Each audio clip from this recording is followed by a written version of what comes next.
Hey, Joe. Hello, Walt. How are you doing? It's another great day for me, and I've had a few more thoughts about that thing we were talking about the other day. And what was that?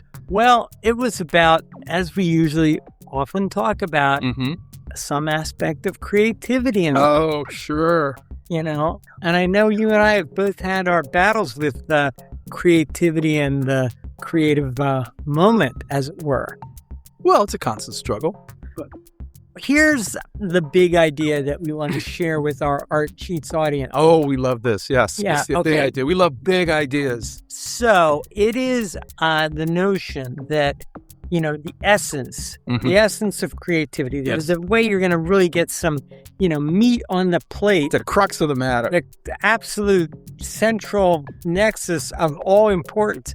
It's this. It's the idea that, okay, if you're going to try and be creative, yes, you're probably going to take some existing material. Oh, yeah, sure. Something you've experienced, and you're going to have to do some kind of a novel rearrangement of the material. Yeah, through your personal lens. Through your personal lens, right. So you're experiencing it. Right. Now, we could start cherry-picking examples. Okay, like Picasso, he goes to some funky little museum in Paris, and he sees some of these African masks, right? And he thinks, wow, maybe I can combine African mask aesthetics with cubism, with oil painting, with right. And suddenly we have, Picasso making a breakthrough. Right. Yeah, no, absolutely. So again, it's the novel rearrangement. Well, no, I think that's the thing is you're looking for these sort of parts to put together, and to make a new kind of whole. It's sort of a Frankenstein approach. Frankenstein. Right. Yeah, Dr. Frankenstein, Mary Shelley. Right. It is putting the pieces together in a tasty way. Tasty way. Tasty way with the knowledge of how pieces might go together. Right. Or not. Well, or have friction between the pieces. Yeah, well, the funny thing is the Frankenstein metaphor is because it's not so much like, oh, I'm going to handpick. No, he's like, okay, they dug up some guy. I'm going to have this head, And so I think part of it too is the fun part of it is to say I've got limited options of how I'm going to put these things together. And this is what you were talking about. It's like you're given some stuff. It's what's available. Right. And then you have a problem. You have a problem. You got a problem. How do I put these things together right. in a way that works right. or doesn't work? Well, you have to look at them and say, do they fit together? And the thing is that sometimes it's like, no, and so of course say fuck it. But then sometimes it's really interesting how they might fit together. Or fit together in a way that's uncomfortable. Sure, because conflict and tension is always interesting. In right. art. Yeah. In art, in movies, in music and freaking anything. Yeah, you can bring me anything. We don't want to just see the same old spoon-fed to us. Right. So if you're an artist and you want to go with this idea, then novel rearrangement. Right. Well, how do you start? How do you start, Joe? If you want to build a snowman, how do you start? Well, obviously the way you start is to go and collect and search and look at other work. Stuff you like. Stuff you like. That you respond to. Exactly. Some kind of personal magnetism. And I think you have to do it a little more systematically. I mean, I would have to because it's just you'll forget or it's like a thing like this. It's like... Make a list. Make a list. Exactly. Make a list. Or which I guess what you do, and I've done this, is I have a folder in my computer where it's like I see an image I like and I just put in a folder. Oh my God, I've got a lot of those folders. Yeah, and then you go in there and you say, okay, and then you look through them and you go, okay, that's kind of cool and things like that, da-da-da.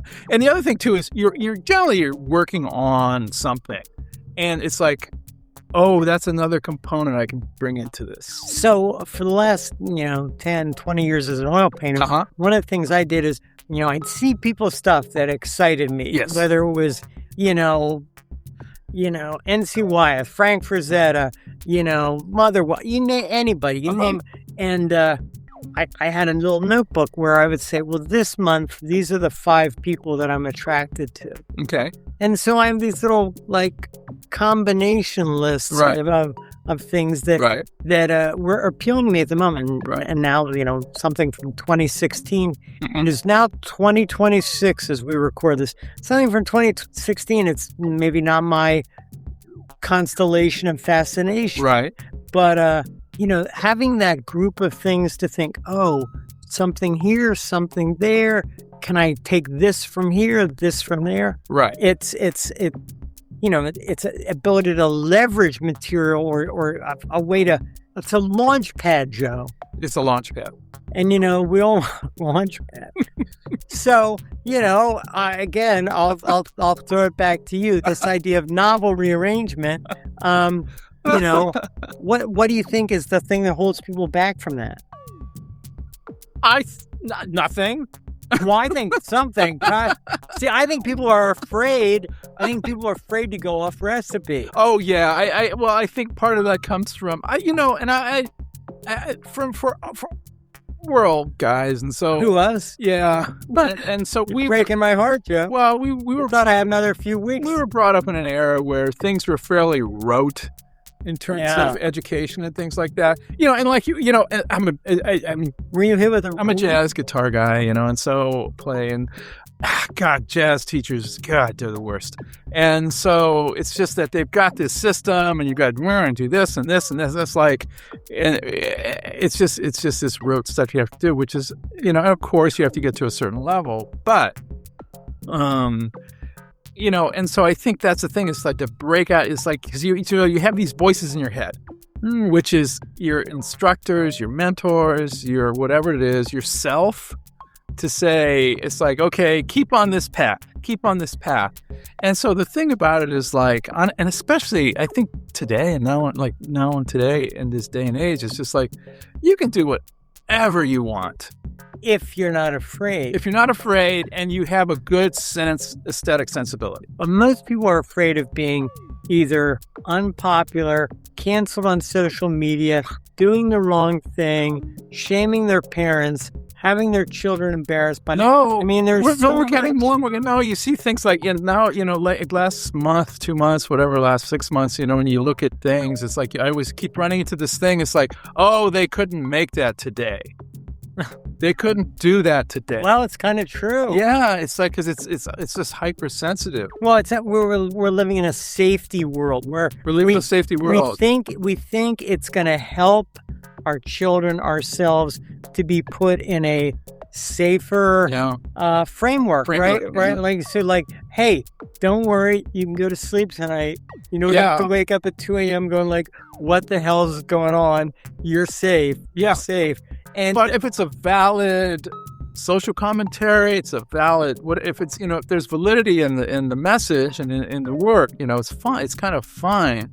And sometimes and especially now, you probably need that. Now, okay, but wait, I just had a discussion with a friend of mine. I was a terrific you have painter. friends? A few. We'll see. Anyway, I had a discussion about a painting done by another painter. And the thing of it is, the guy did a painting of himself and a woman, and they were both nude in a room with other people that were clothed. Right. Except, the guy had his back to the view. Yeah. The woman was obscured. So basically, it was a nude, but not a nude, because it was completely safe. Everything was covered up. And it just made me go, what is this person afraid of showing? No, I mean, I posted, when we did our bio video, I got some of your work in there, and I'm looking, and I put them in there, and I go, oh, there's naked breasts in here. I got to pull them out, because I don't want the YouTube channel to sit there. Children might see it. Yeah, children might see it. I mean, I told them. What if children saw a naked breast? They might want to nurse at it, I mean, yeah, forget it. But, okay, so I will just say, like, there was a period in 20 years ago when I did a few nudes because I wanted to explore the history of the nude in art. Oh, what artists do nudes? Well, it familiarized me a bit. But now it's kind of...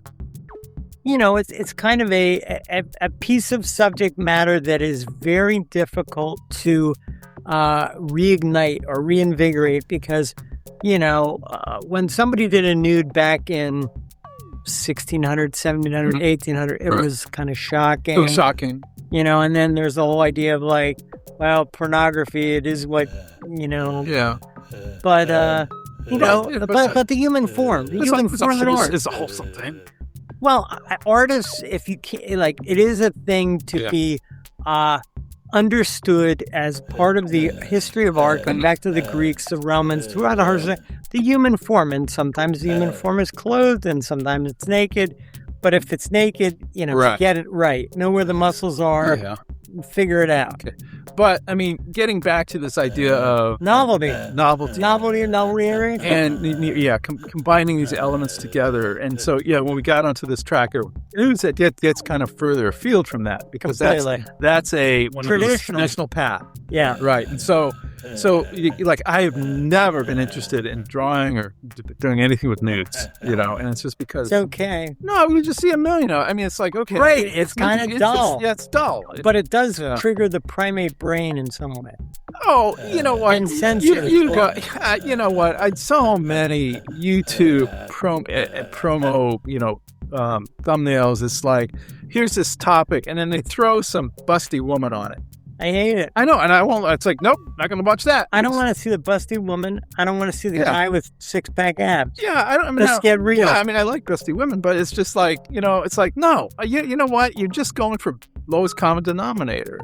Sadly, we are primates, but we are primates. But back to the novel rearrangement. This is what okay. So we're only going to tell you this for another minute or two, and here's the thing. Let's say you're an artist, and let's say you're working with whatever. You could be sculpting, you could be painting, you could be... So just think about, what are you working with? What are you attracted to? And what things interest you? And what kind of a novel rearrangement of those things could you do that might even be off the conventional recipe? Right. Let's just go crazy.